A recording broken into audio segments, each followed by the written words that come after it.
안녕하세요. 하루의 말씀 묵상 나눠보도록 하겠습니다. 오늘의 본문은 이사야 41장의 말씀이죠. 이사야 40장에서 66장은 바벨론 포로들 가운데 있는 이스라엘 백성들에게 하나님께서 예언하신 말씀이다. 어제 이것을 나눴습니다. 오늘 말씀 가운데는 이제 이사야가 계속해서 이스라엘 백성들을 격려하고 있는 걸 봅니다. 가장 중요한 격려가 무엇입니까? 여러 가지가 있겠지만은 한마디로 표현하자면은 내가 너를 도우리라 라는 것이 가장 큰 격려의 말씀이죠. 41장에는 내가 너를 도우리라 라는 말이 무려 3번이나 등장합니다. 어디 나옵니까? 10절에 보니까 참으로 너를 도와주리라 라고 말씀하십니다. 또한 13절 말씀 가운데도 내가 너를 도우리라 라고 말씀하시죠. 14절에도 내가 너를 도울 것이다 라고 말씀하십니다. 하나님은 계속해서 이스라엘 백성들에게 내가 너를 돕겠다라고 말씀하고 계시죠. 사람이 아니라 우상이 아니라 바로 하나님께서 이스라엘을 도우시겠다고 말씀하고 계신 것입니다. 하나님께서 이스라엘을 둘러싼 모든 국제 정세를 바꾸시고 바벨론을 깨트리시고 무려 그냥 짧은 기간에 20년, 30년 만에 제국을 무너뜨리시고 페르시아를 부상시키시고 고레스를 통하여서 그 바벨론을 완전하게 멸하셨던 하나님의 역사가 이사야 선지자는 바로 하나님의 일이었다. 하나님이 이스라엘을 도우시기 위함이었다는 것을 오늘 41장에 강조해주고 있습니다. 하나님은 모든 섭리와 이상의 삼라만상을 주관하셔서 역사 가운데 하나님의 백성들인 이스라엘을 돕기에 일하셨다는 것을 일러줍니다. 이스라엘은 자기 스스로를 어떻게 하게 생각하고 있었는가? 오늘 말씀해 보니까 14절에 자기를 버러지 같은 야곱이라고 생각하고 있었다 말하고 있죠. 자기를 생각하기를 우리는 끝났어. 포로에서 죽고 말 거야. 벌레 같은 존재들이야. 우리의 삶은 완전히 끝났어라고 생각하는 그 순간 하나님은 말씀하십니다. 버러지 같은 너 야곱아, 이스라엘아, 너는 끝나지 않았다. 내가 너를 도우리라 라고 약속하고 있는 것이죠. 하나님은 어떤 분이신가? 하나님의 놀라우신 그분의 손길, 의로우신 구원의 오른손으로 이스라엘을 붙잡고 도우며 하나님이 기뻐하시는 구원의 길로 인도하신다는 것을 우리는 이 말씀을 묵상할 때마다 볼 수가 있습니다. 우리가 가장 잘 아는 말씀 41장 10절에는 하나님께서 이렇게 말씀하십니다. 두려워하지 말라 내가 너와 함께함이라. 놀라지 말라 나는 내 하나님이 되리라. 참으로 내가 너를 도와주리라. 참으로 나의 의로운 오른손으로 너를 붙들리라 라고 말씀하시죠. 하나님 말씀하시기를 내가 반드시 두려워하는 너희를 바벨론에서 떨고 있고 두려워하고 있는 너희를 건져줘서 마치 감옥에 갇혀 있는 것처럼 그렇게 두려워 떨고 있는 그들을 건져줘서 바깥으로 나오게 하고 하나님의 이스라엘 땅으로 돌아오게 하겠다라고 약속하고 있는 것이죠. 사람이 이런 약속을 하면은 공수표가 될 것입니다. 또 이 땅에 헛된 우상들이나 어떤 다른 존재가 이런 말을 한다면은 그것이 정말일까 의심할 수도 있겠죠. 하지만 오늘 말씀 가운데 이스라엘을 창조하시고 이스라엘의 이름을 부르시고 이스라엘을 만드셨던 그 하나님께서 그들에게 약속하고 계십니다. 이 말씀을 묵상할 때 진짜 감옥에서 나와서 하나님을 위해 일했던 한 사람이 생각이 났습니다. 찰스 콜린이라는 거듭남이라는 책을 쓴 미국의 정치인이었죠. 그는 닉슨 대통령 시절에 특별 보좌관으로 일하면서 굉장히 권력의 정점에 올라갔던 보수당의 인물이었습니다. 그런데 그가 갑자기 닉슨 게이트 불법 감청 도청 사건에 휘말려서 감옥으로 들어가게 되었습니다.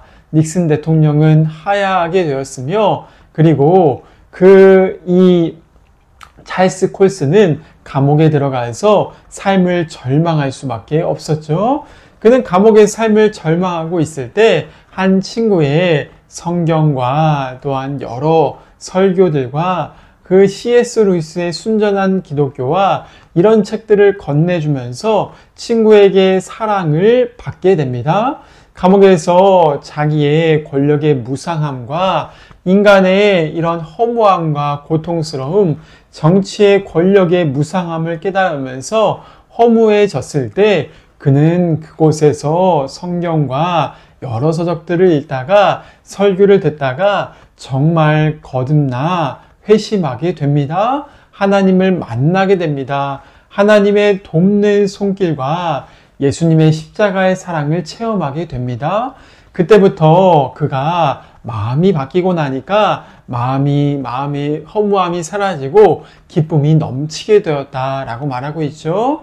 교도소에서 7개월의 시간에 복역하는 시간 동안에 삶을 허비한 것이 아니라 같은 죄수들의 속옷을 빨아주고 그들을 위해서 기도해주고 그들을 위해서 하나님의 사랑을 증거하게 되었다는 것을 일러줍니다. 사람들은 그가 그냥 석방되기 위해서 연기한다 생각했습니다. 그런데 그는 진심이었으며 석방된 이후에도 교도소 선교단체를 만들어서 교도소 선교회를 만들어서 하나님의 복음을 증거하고 사랑을 증거한 일을 묵묵하게 평생토록 감당했다 말하고 있습니다.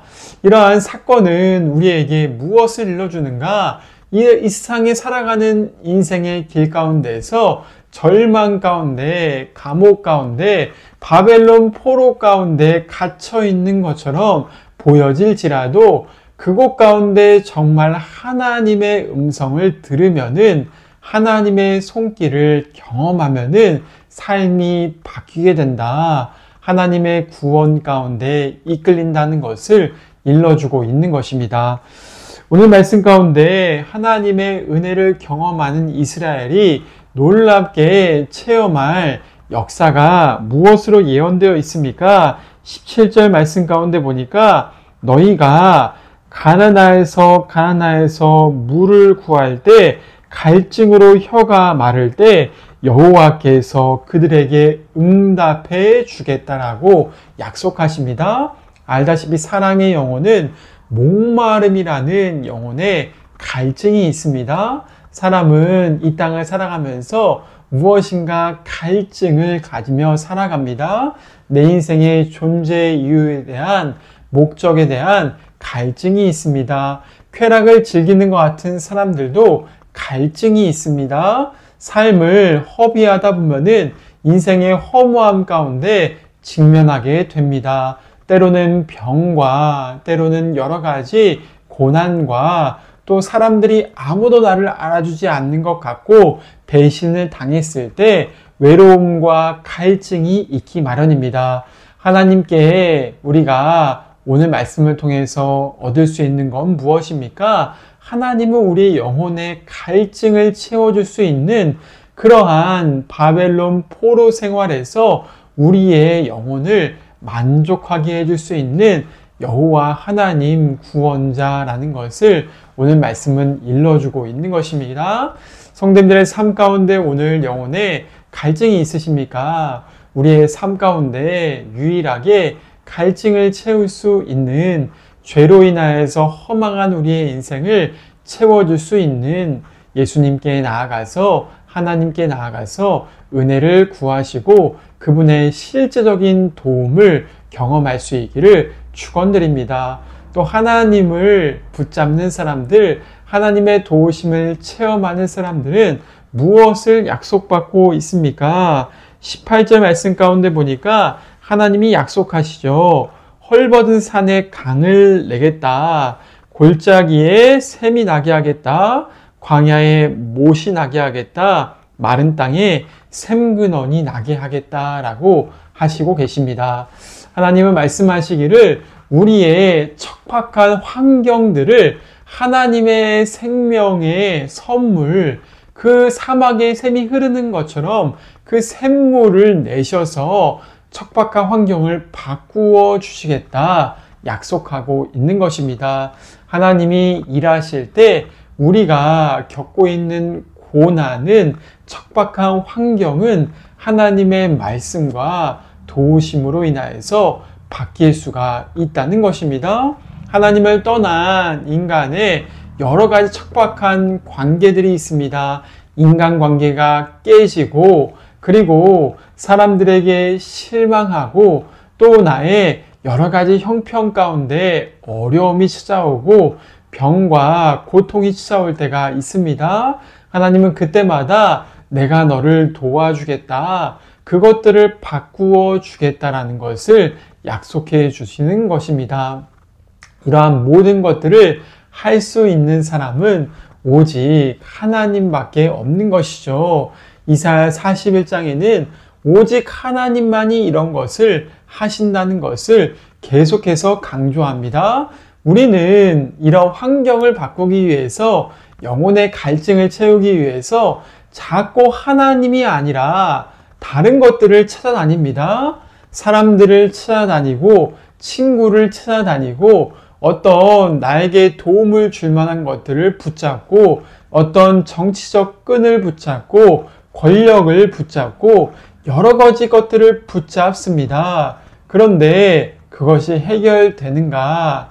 해결되지 않는다는 것이 우리의 비극인 것이죠. 알다시피 사람은 우상을 놓을 때만 하나님을 붙잡을 수가 있다는 것입니다. 하나님을 붙잡을 때만이 하나님의 도우심도 체험할 수가 있다는 것이죠. 우리의 마음은 오늘 어디에 가 있습니까? 하나님은 우리에게 물으시는 것입니다. 다른 것 붙잡지 말고 오직 하나님만을 붙잡아라라고 그렇게 말씀하고 계시는 것입니다. 우리의 개인뿐만이 아니라 우리의 삶을 살아가는 이 공동체나 교회나 또한 나라 민족도 마찬가지인 것입니다.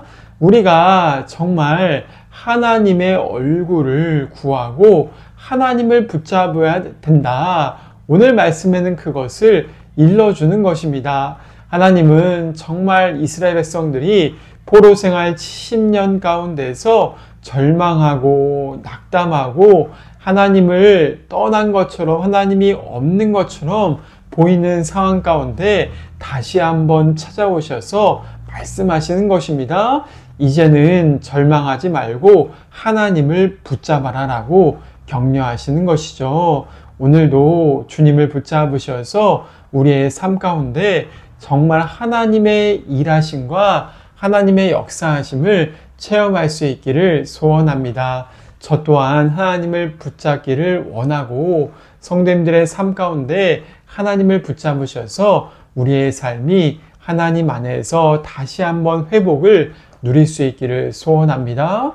또한 우리의 교회가 다른 것 붙잡는 것이 아니라 어떤 정치인이나 무슨 사람을 붙잡는 것이 아니라 교회 또한 하나님을 붙잡을 수 있기를 소원합니다. 또 우리가 교회들이 하나님을 붙잡을 때 주님은 이 나라 민족을 다시 한번 올바른 길로, 바벨론 포로와 같은 막막하고 답답한 이 상황을 해결하시고 의의 길로, 바른 길로 이끌어 가실 것입니다. 그 주님을 바라보는 하루의 삶이 될 수 있기를 소망합니다. 함께 기도하시겠습니다. 하나님, 이사야 선지자를 통하여서 우리에게 말씀하셨습니다. 두려워하지 말라, 내가 너와 함께함이라. 놀라지 말라, 나는 내 하나님이 됨이라. 내가 너를 굳세게 하리라. 참으로 너를 도와주리라. 나의 의로운 오른손으로 너를 붙들리라. 주님께서 우리에게 이렇게 말씀하셨음을 기억해 봅니다. 하나님, 우리를 도울 분이 누구이겠습니까? 내가 너를 돕는다 말씀하신 하나님, 우리의 현재와 과거와 미래와 역사의 모든 수레바퀴를 주관하시고 삶을 이끌어 가시는 하나님, 그분을 믿음으로 바라보고 주목하게 하여 주시옵소서. 우상으로부터, 내가 붙잡고 있는 다른 것들로부터 우리의 손을 깨끗하게 하고 눈을 돌이켜 주님을 바라보게 하여 주시옵소서.